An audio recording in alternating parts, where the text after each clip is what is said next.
안녕하세요. 오늘은 건설 현장의 그 작은 거인들이죠. 미니 굴착기.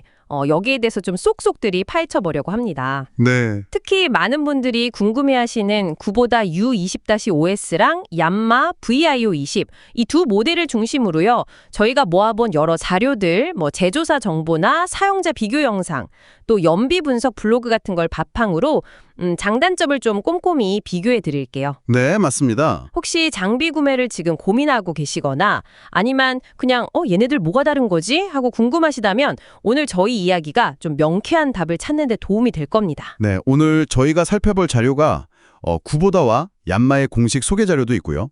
또 여러 굴착기 연비를 다룬 블로그 글, 그리고 얀마 가격 정보, 그리고 두 모델을 직접 써보면서 비교한 유튜브 영상까지 꽤 다양합니다. 오, 그렇군요. 이 자료들을 통해서 두 모델의 어떤 핵심 특징은 물론이고 어떤 상황에서 어떤 장비가 더 유리할지, 더 나아가서는 미니 굴착기 선택할 때 뭘 고려해야 하는지 그런 점들까지 한번 짚어보겠습니다. 좋습니다. 그럼 바로 본론으로 들어가서 쿠보다 U20-OS랑 얀마 VIO20 한번 비교해볼까요?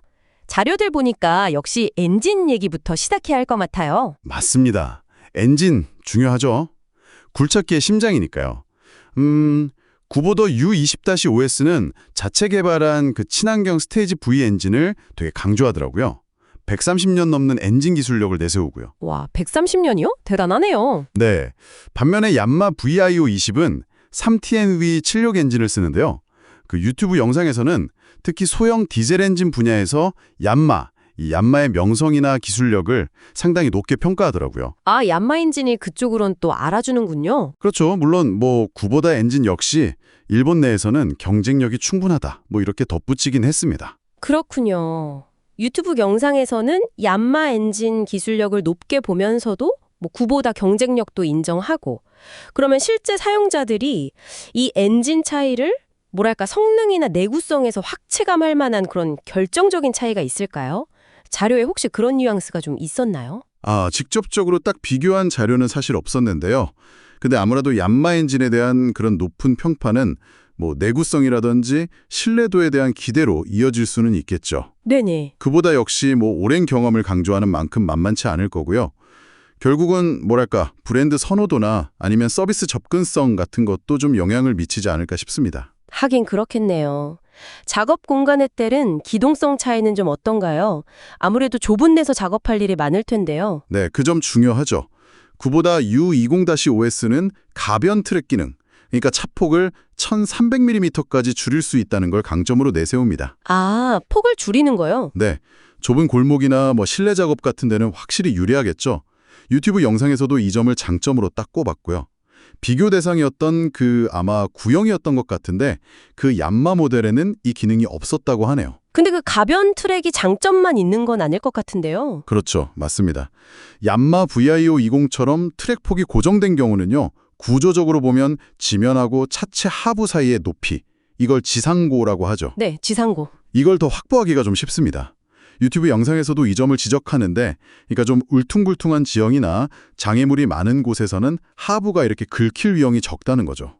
이게 장점이에요. 아, 그렇군요. 일장일단이 있네요. 네, 결국 당신의 주의 작업 환경이 어디냐에 따라서 이 가변 트랙의 편리함이냐 아니면 고정 트랙의 높은 지상고냐, 이 우선순위가 달라질 겁니다. 이건 정말 중요한 선택 포인트죠. 안전하고 편의 기능도 빼놓을 수 없죠. ROSPS니 FFOPS니 하는 용어도 보이던데요. 네, 일단 두 모델 모두 도난 방지 키 시스템은 기본적으로 언급하고 있고요. 쿠보다는 4주식 ROSPF/OSPS 캐노피, 이게 뭐냐면 전복 시 운전자 보호구조 ROSPF하고 낙하물 보호구조 FOPS를 갖춘 좀 튼튼한 캐노피라는 거죠. 이걸 강조합니다. 아, 안전 관련 구조군요. 네, 얀마 자료에는 캐노피 언급이랑 같이 비상정지 스위치나 실린더 보호 커버 같은 게 나와 있고요. 근데 좀 흥미로운 점은 유튜브 영상에서는 비교 대상이었던 그 구형 얀마 모델 있잖아요. 그게 2주식 캐노피라서 오히려 탈착은 더 쉬웠다, 이렇게 언급을 해요. 탈착 편의성. 네, 물론 최신 모델의 정확한 사양은 확인해 봐야겠지만 이런 차이도 한번 고려해 볼 수는 있겠네요. 그리고 쿠보다는 또 정비 편의성을 위해서 분할식 블레이드 호스를 채택했다고 하고요. 유압 시스템이나 뭐 실제 조작감 같은 건 좀 어떤 차이가 있을까요? 영상에서 좀 재미있는 비교를 했다고 하셨는데. 아, 네. 구보다는 3개의 펌프를 쓰는 그 뉴 HMS 시스템, 이걸로 여러 동작을 동시에 해도 부드럽고 강력하다 이렇게 홍보를 하고요. 얀마 역시 상세 제원의 펌프 성능을 제시하고 있습니다. 네. 근데 유튜브 영상의 평가는 좀 더 구체적이었어요. 그 유압 호스 배열을 이렇게 봤을 때 얀마 쪽이 중앙을 가로지르는 파이프를 쓴다든지 해서 외부 충격으로부터 호수를 보호하는 데 좀 더 신경 쓴 구조일 수 있겠다 이렇게 보더라고요. 오, 그런 디테일이. 구보다의 그 똑딱이 스위치 방식이 얀마의 버튼이랑 레버 조합 방식보다 더 직관적이고 간편하다 이렇게 평가했습니다. 이런 사소한 디테일이 실제 작업 피로도에는 영향을 줄 수 있거든요. 하긴 매번 하는 거니까요. 얀마 VIO 20만의 좀 특징적인 기능 같은 것도 있나요? 아까 뭐 SAR 시스템 이런 게 언급된 것 같은데요. 네, 맞아요. 그 YK 건기 자료에 따르면 얀마 VIO 20은 스마트 어시스트 리모트 줄여서 SAR이라는 원격 관리 시스템을 제공합니다. 이게 뭐냐면 장비 위치를 실시간으로 추적하고 가동 시간 같은 작업 기록 관리하고 또 장비에 이상 생기면 알림 보내주고 뭐 이런 기능이에요. 아, 원격 관리 시스템이군요. 네, 장비 관리가 중요한 사업자분들한테는 꽤 매력적인 기능일 수 있죠.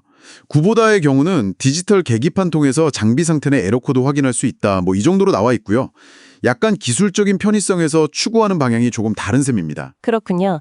자, 이제 좀 시야를 넓혀서 연비랑 가격 얘기도 좀 해보죠. 연비, 이거 왜 그렇게 중요하게들 따지는 걸까요? 아, 그건 뭐 당연히 운영 비용하고 바로 연결되니까요.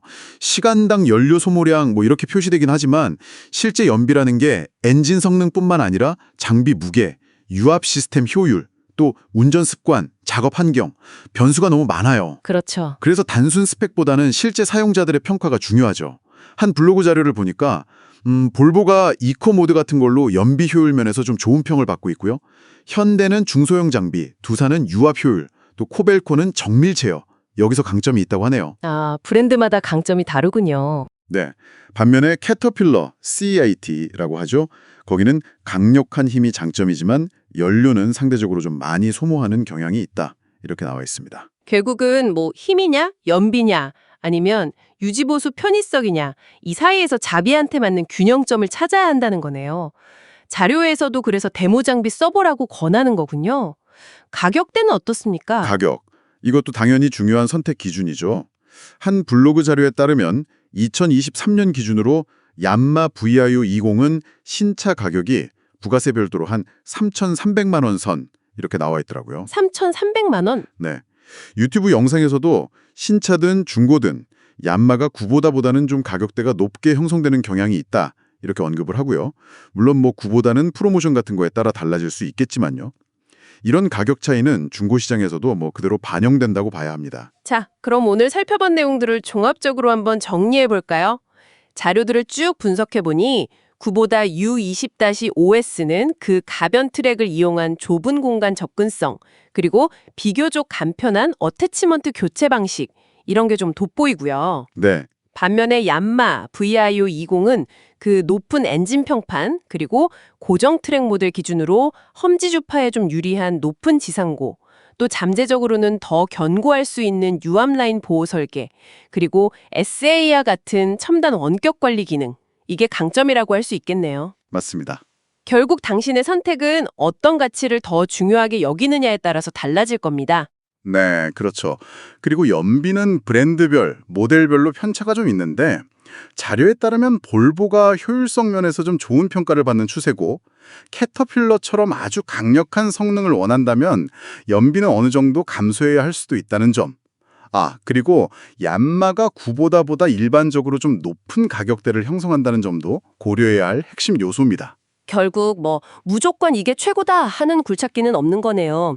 당신의 주된 작업 환경이 좁은 골목인지 아니면 좀 거친 노지인지 또 연비 절감이 우선인지 강력한 힘이 우선인지 초기 구매 비용 예산은 어느 정도인지 그리고 원격 관리 같은 부가 기능이 필요한지 이런 것들을 좀 꼼꼼히 따져보고 가장 적합한 나만의 미니 굴착기를 선택하는 지혜가 필요할 것 같습니다. 네, 맞습니다. 오늘 저희가 살펴본 정보들이 그 과정에 좀 든든한 참고 자료가 되기를 바랍니다. 마지막으로요. 오늘 자료 중에 한 블로그 제목에서 좀 흥미로운 질문을 던졌더라고요. 소형 굴착기, 대세는 전기, 디젤. 아, 전기 굴착기요. 네, 만약에 앞으로 전기 미니 굴착기가 정말 대세가 된다면 오늘 우리가 나눈 이 디젤 모델들의 장단점과 선택 기준은 또 어떻게 달라지게 될까요? 한 번쯤 상상해 보시는 것도 재미있을 것 같습니다.